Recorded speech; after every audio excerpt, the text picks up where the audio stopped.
And it's, yeah, it's reading way too high. So that's not good. We're going to turn that off before we blow something up. So let's do the easiest one. I'm wondering if you look, there's down there, and we'll get to it, it's a tip 41. I'm wondering if that transistor there is shot. But before we do that, let's check these, because these can be unplugged. Before I do anything,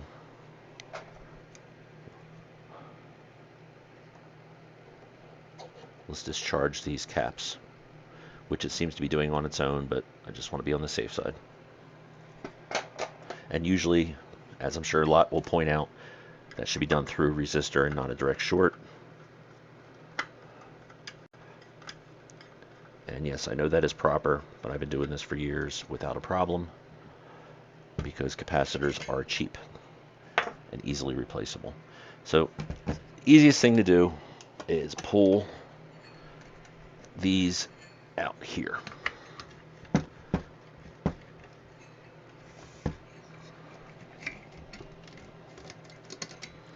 And as you see on the back of this heatsink are two transistors. These are, this is a 20, 30, 50, or I'm sorry, 2N 30, 55, two of them. So let's test them real quick. Since they're out of the circuit, it should make it fairly easy.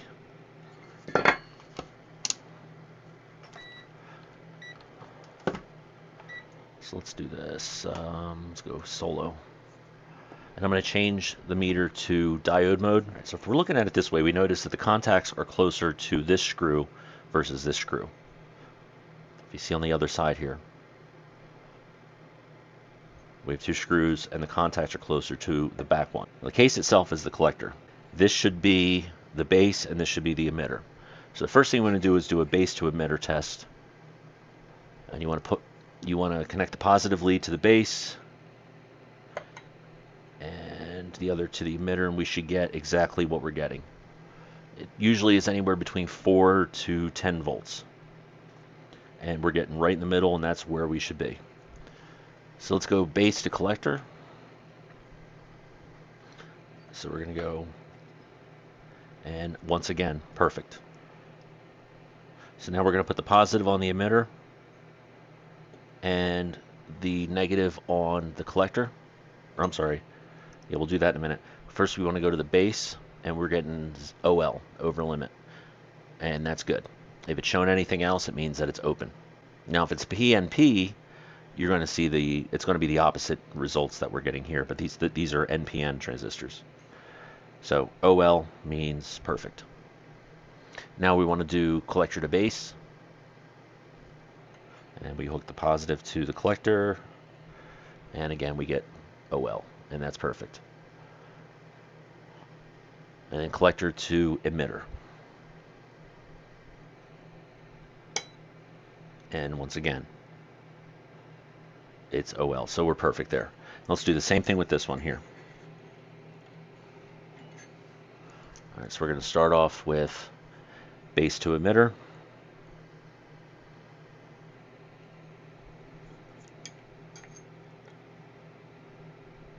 And exactly what it was before.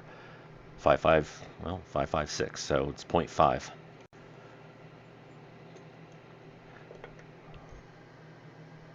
We're going to go base to collector. Same deal. Now we're going to put the positive on the emitter, and we're going to check the base, and it's OL, which is again perfect because it's not letting any current pass. And then collector to base. We're going to connect the positive lead to the collector, which is the case, and then we're going to check the base, and it's OL, and that's perfect. And then we're going to check the emitter. Once again, perfect. So these seem to be operating just fine. So we can cross that off the list. So now let's check this transistor. Now it's in circuit, and I can pull it out of the circuit, and I will. But let's just see what it does while it's in circuit. And as the other one was, the center would be the collector. And as you see, the collector is connected to the heatsink.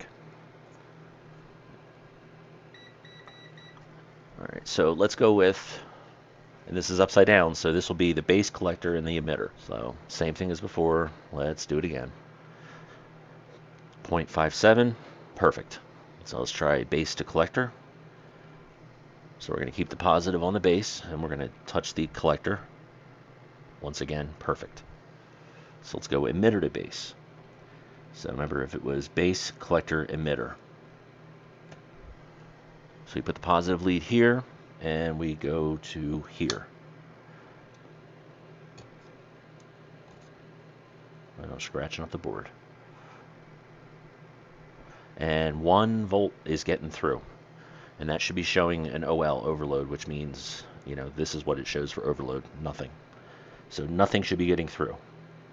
However, it's still in a circuit, so that's where we could actually be getting that leakage.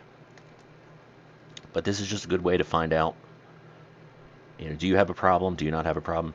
One diode in here connected could be causing this. So 1 volt, 1.02 volts.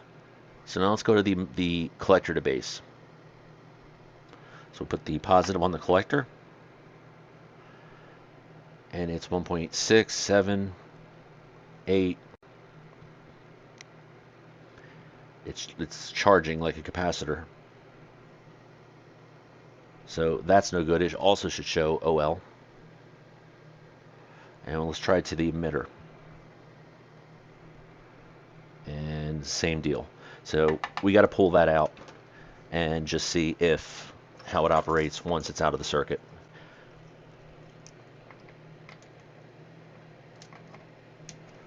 So first things first, let me actually get this whole board out of here just to make it easier.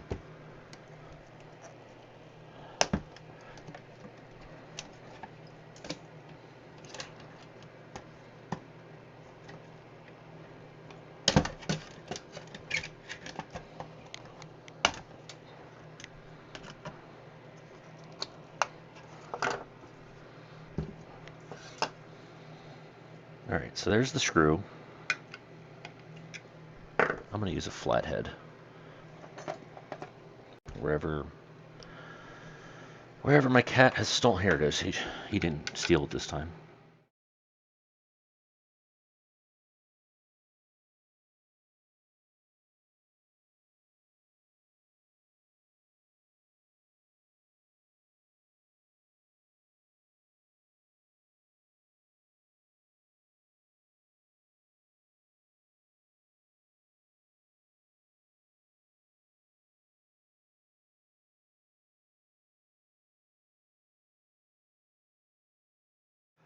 Alright, so now that we got this out, let's try it. So it's in diode mode. So we got base to emitter. That's going to be the base, collector, emitter. So it's base to emitter. And yes, I have something to hold this up, but it's actually doing something right now. And we get 0.56. Perfect. Right where we want it to be. So we're going to do base to collector. Same deal. So now we're going to do emitter to base. And we're going to go from here to here, and we should have overload, and that's perfect. And now we're going to go collector to base. And we have overload, and that, again, is perfect.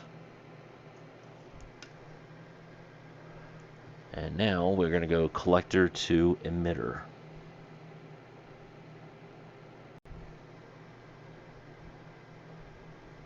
And again, no problems there.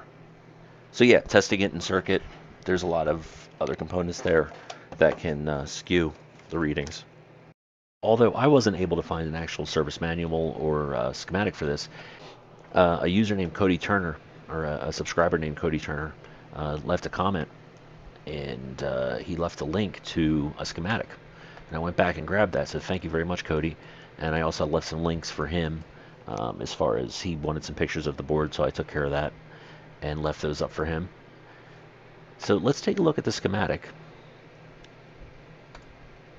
And it's kind of small. Which one is it? There you go. Let's use that one.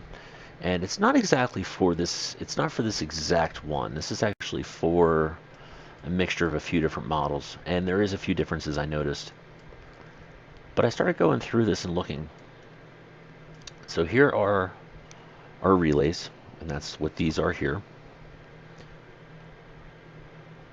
And let's go down to this. So P2, where's that at? That's right here.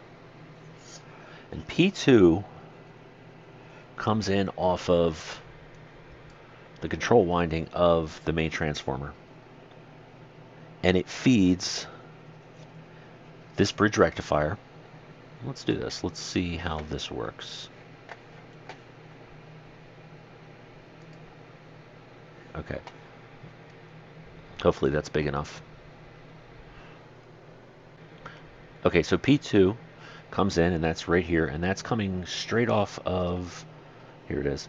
This is coming off the control winding, what they call the control winding. It's a secondary winding of the main transformer.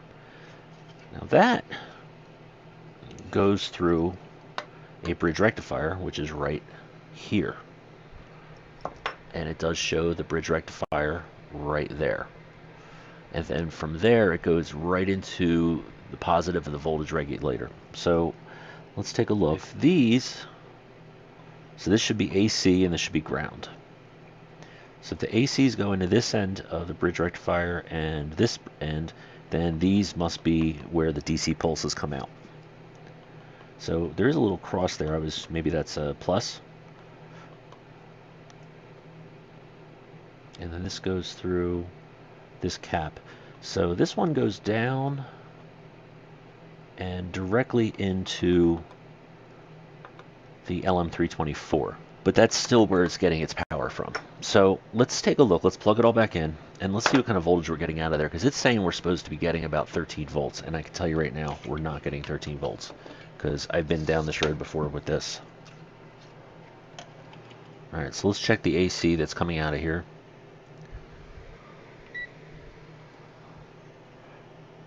And we get 26 volts. And let's look here. It should be exactly the same. 26 volts. 26 and a half. So let's check the DC side of the bridge rectifier. We're getting 35. That's interesting. Let's go down to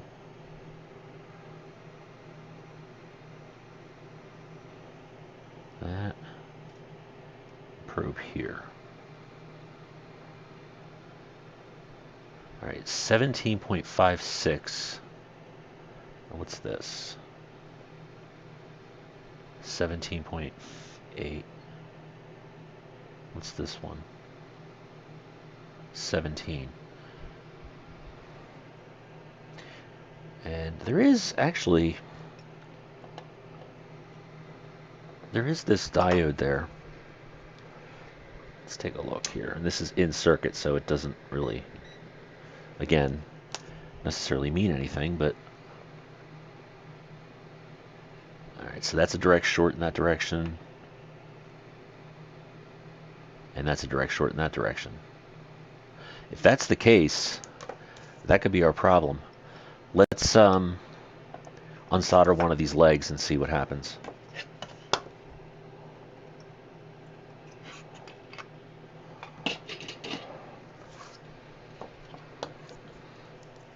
And let's test it and see what we got. Wish I could move that rectifier out of the way.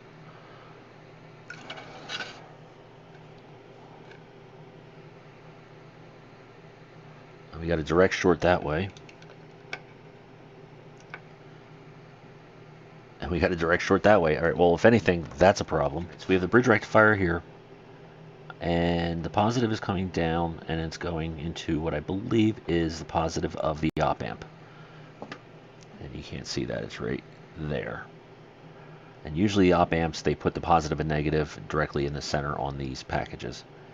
On this side, this should be negative, and it goes straight up to this diode, which then goes to negative. Is that how they're limiting the voltage to it? And now that it's a direct short, it's getting way too much voltage? Let's Let's redo place this diode and see what happens. Because regardless, the diode's dead and needs replaced. On the schematic, it's right there, and it says 4.3 volts. Now if we look at the parts list, D2 also confirms it's a 4.3 volt Zener diode, 400 milliwatts. So 4.3 would be a 1N4731A. I've got these here, and this is a 1 watt.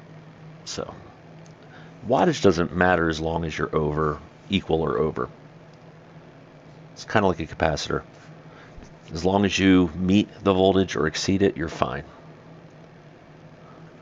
This one, as long as you meet or exceed the wattage, you're fine.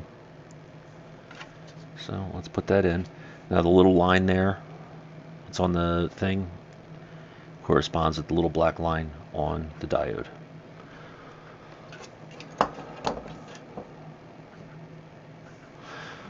Alright, if we're going to do this, let's do it right.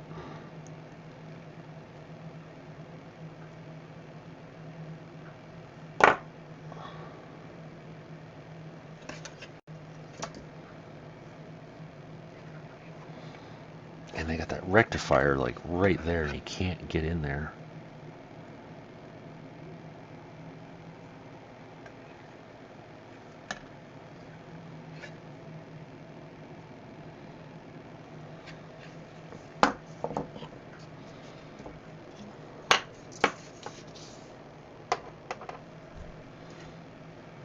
And I'm just going to place it like that so I can solder it so I can see what I'm doing.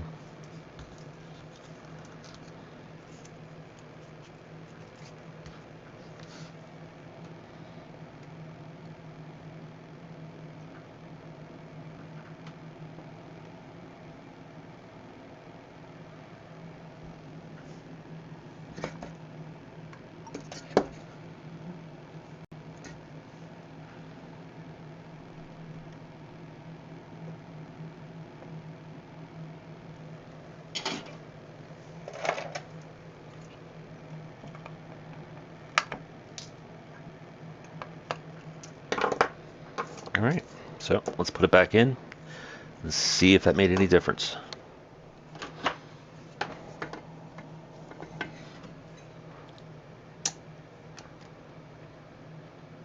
Alright, so we're not showing any current, which is good. Well, a little bit, but not like before. 28, 31. We're not showing 50 volts like before. That's good. Check the voltage.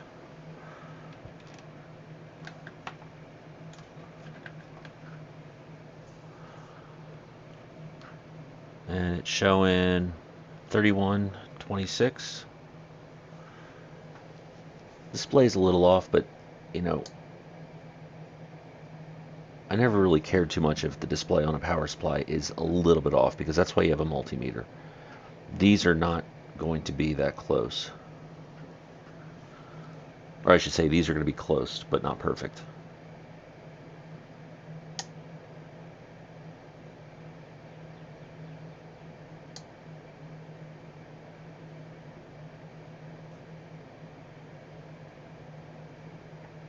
Then we have the fine adjustment.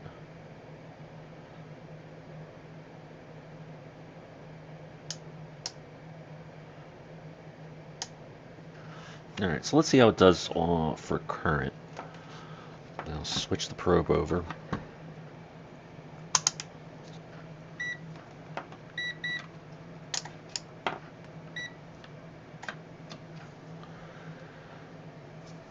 What's that say? 3.6.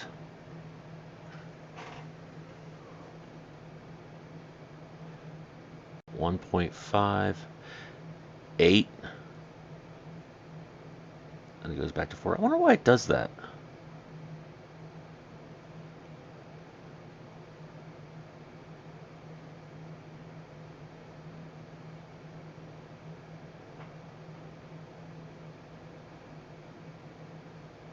I wonder if it's a dead spot in the pot, or it's shorted out.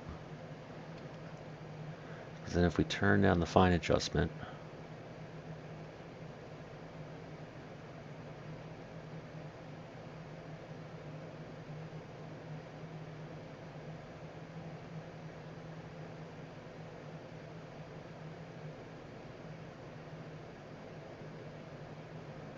Whoa, back off, back off, back off, back off, back off, back off, back off.